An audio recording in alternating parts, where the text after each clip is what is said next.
కాళ్ళు కోల్పోయిన భర్తను, కడుపు ఆకలితో ఏడుస్తున్న ఇద్దరు పిల్లలను కఠినంగా వదిలేసి వెళ్లిపోయిన ఒక తల్లి ఇలాంటి పని చేస్తుందని ఎవరూ ఊహించి ఉండరు. అది రోహన్, స్వాతిలా చిన్న ప్రపంచం. పెద్దలు వద్దన్న ఒకరినొకరు ఇష్టపడి ప్రేమ పెళ్లి చేసుకున్నారు. వాళ్ళ ప్రేమకు గుర్తుగా ఇద్దరు పిల్లలతో ఉన్నంతలో చాలా హ్యాపీగా వాళ్ళ లైఫ్ సాగిపోయేది. కానీ ఒక భయంకరమైన యాక్సిడెంట్ జరగడంతో రోహన్ కాళ్ళు పోయి వీల్ చైర్కే ఫిక్స్ అయిపోయాడు. అప్పటి నుండి స్వాతి లైఫ్ పూర్తిగా మారిపోయింది.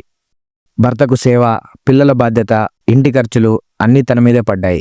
హెల్ప్ కోసం తన అమ్మా నాన్నకి, అత్తమామలకి కాల్ చేసినా ఇద్దరి ఇంటి నుండి ఎలాంటి సపోర్ట్ రాలేదు. ఆమె ఒక ఫైటర్లా మారి ఒక చిన్న జాబ్లో చేరింది.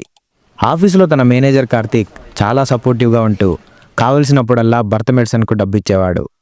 కార్తీక్కి చాలా ఆస్తులున్నా భార్య లేకపోవడంతో ఒంటరితనం ఎంత భయంకరంగా ఉంటుందో తనకి చాలా బాగా తెలుసు. అందుకే అప్పుడప్పుడు ఇంటికి వచ్చి రోహన్తో మాట్లాడి ధైర్యం చెప్పేవాడు. అలా రోజులు గడుస్తున్నాయి.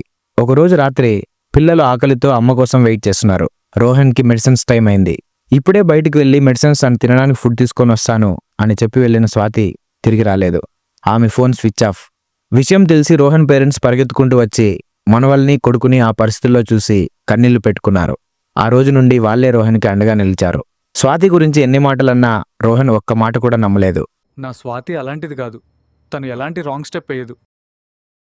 తనకేదో ప్రాబ్లం అయి ఉంటుంది అని గుండె భారం చేసుకుని ఎదురు చూసేవాడు. ఇలా 6 నెలలు గడిచిపోయాయి.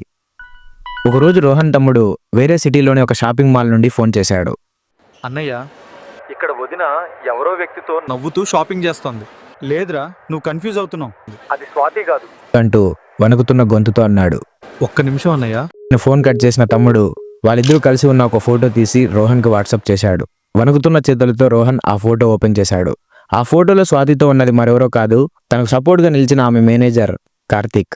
తను పూజించిన ప్రేమ, పెట్టుకున్న నమ్మకం ఒక్క క్షణంలో ముక్కలైపోయింది. ఆ షాక్ తట్టుకోలేక ఆ వీల్ చైర్లోనే అతని గుండె ఆగిపోయింది. ఇప్పుడు మీరే చెప్పండి, అసలు ఈ స్టోరీలో విలన్ ఎవరు? బాధ్యతలు మోయలేక సుఖమైన లైఫ్ కోసం వెళ్ళిపోయిన భార్య స్వాతిది తప్ప? కష్టకాలంలో ఆదుకోకుండా వాళ్ళను ఒంటరి చేసిన 2 కుటుంబాలది తప్ప? ఒకరి నిస్సహాయతను అవకాశంగా వాడుకున్న ఆ మేనేజర్ కార్తీక్ తప్ప? లేక నిజం తెలిసి తట్టుకోలేనంత గుడ్డి నమ్మకంతో ప్రాణం విడిచిన భర్త రోహిత్ది తప్ప? ఈ కథలో మీ దృష్టిలో అసలు దోషి ఎవరు? మీ ఆన్సర్ని ఇప్పుడే కామెంట్ చేయండి. ఈ వీడియో మీకు నచ్చినట్లయితే ఇప్పుడే వీడియోని లైక్ చేసి మా ఆరి ఛానల్ని సబ్స్క్రైబ్ చేసుకోండి. నేను మీ సాయినాథ్, సైనింగ్ ఆఫ్ టీమ్ ఆరి.